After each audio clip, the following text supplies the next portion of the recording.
Wala mang direktang pahayag sa mga impeachment complaint laban sa kanya, malaman ang naging Christmas message ni Vice President Sara Duterte sa mga taga-Ifugao. Taliwas sa diwa ng Kapaskuhan, hindi raw siya magpapatawad. Nakatutok si Marisol Abduraman. Sa gitna ng mga impeachment complaints laban kay Vice President Sara Duterte at sa mainit na alitan sa pagitan ng Bise at Administrasyong Marcos dahil sa sinasabi niyang panggigipit daw sa kanya, nag-ikot si VP Sara sa iba't ibang lugar sa bansa bilang bahagi ng anibersaryo ng OVP.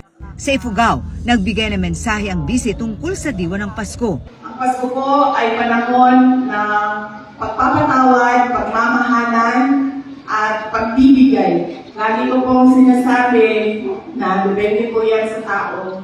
Pero dahil ako ay Vice President, kailangan ko sabihin sa inyo na yan po ang mensahe at diwa ng Pasko. Pero po ako, hindi po talaga ako magpapatawad.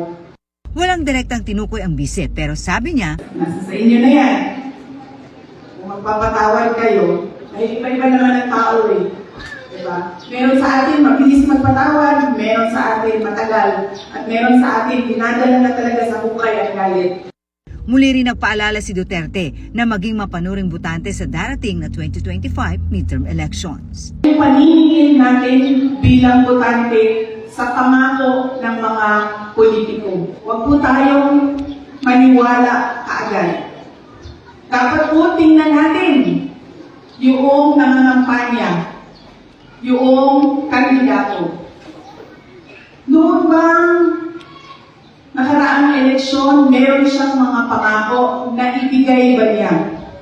Para sa GMA Integrated News, Marisol Abduraman, nakatuto 24 oras.